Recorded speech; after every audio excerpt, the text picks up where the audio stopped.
Assalamualaikum warahmatullahi wabarakatuh. Selamat datang di channel ini, Ian Story. Kali ini saya akan menceritakan sebuah kisah inspiratif untuk kalian semua. Meskipun ini hanya cerita fiktif, semoga ada pelajaran berharga yang bisa kita ambil bersama. Cerita ini tidak bermaksud menyinggung pihak manapun. Jika ada kesamaan nama, tempat, atau kejadian, itu hanyalah kebetulan semata. Sekarang, langsung aja kita masuk ke ceritanya. Di sebuah sudut pasar yang becek, di bawah payung yang warnanya sudah mulai pudar, seorang ibu tua duduk beralaskan tikar. Wajahnya penuh kerutan, tubuhnya kecil dan sedikit membungkuk, tapi tangannya tetap cekatan merapikan dagangannya, sayur mayur, beberapa butir telur kampung, dan bumbu dapur yang ia tata dengan hati-hati. Hari ini, seperti biasa, ia menunggu pembeli. Sesekali ia tersenyum ramah pada orang yang lewat, berharap ada yang tertarik dengan dagangannya. Lalu, datanglah seorang wanita muda dengan pakaian mewah. Tas mahal menggantung di lengannya, kacamata hitam bertengger di wajahnya, dan aroma parfum mahalnya menyebar ke udara. Dia melihat ke arah ibu tua itu, lalu melangkah mendekat. "Bu, ini sayur udah layu, telurnya kotor. Jualan kayak gini emang ada yang mau beli," katanya. Nada suaranya penuh ejekan. Ibu tua itu hanya tersenyum kecil. Ia sudah sering mendengar komentar seperti ini. Dengan suara lembut, ia menjawab, "Ini sayur segar, nak. Baru ibu petik pagi tadi." Si wanita itu malah tertawa kecil, lalu berkata lebih keras, "Ya ampun, udah tua gini masih aja jualan di pasar. Capek-capek cari duit, emang anaknya pada kemana? Kok nggak ada yang ngurusin?" Beberapa pedagang dan pembeli mulai memperhatikan. Ada yang berbisik pelan, ada yang hanya menghela napas, melihat kelakuan si wanita itu. Si ibu tua tetap tersenyum, tapi kali ini matanya berkaca-kaca. Ia mengambil napas pelan, lalu berkata, "Ibu memang sudah tua, tapi ibu senang bisa tetap berusaha. Anak-anak ibu baik-baik saja, nak.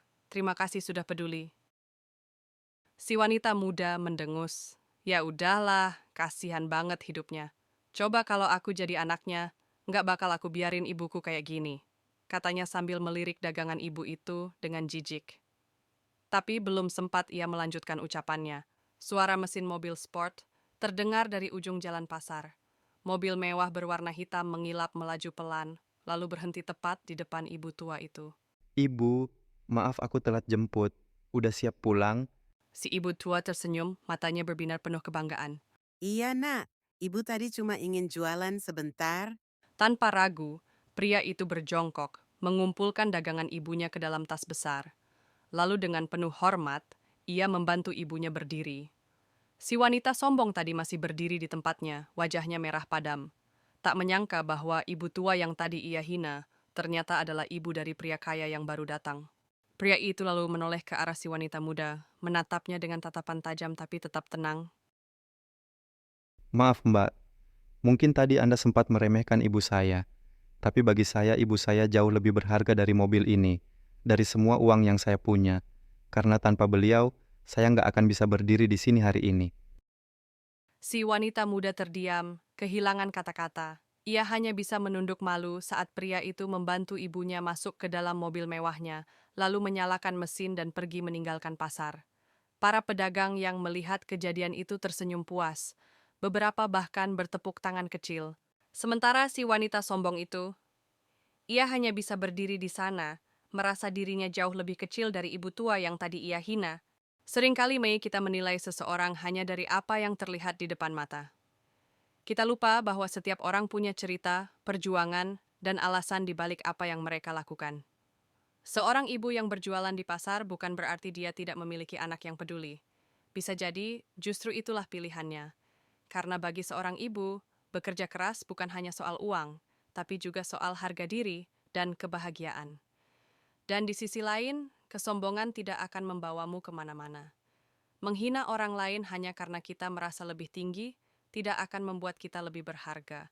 Justru itu menunjukkan betapa kecilnya diri kita. Jadi, sebelum kita menilai orang lain, tanya dulu pada diri sendiri, apakah kita benar-benar lebih baik dari mereka? Karena pada akhirnya, bukan seberapa kaya atau sukses kita yang menentukan siapa kita, tapi bagaimana kita memperlakukan orang lain. Terima kasih sudah menonton. Jangan lupa like, komen, dan subscribe untuk cerita inspiratif lainnya. Sampai jumpa di video berikutnya.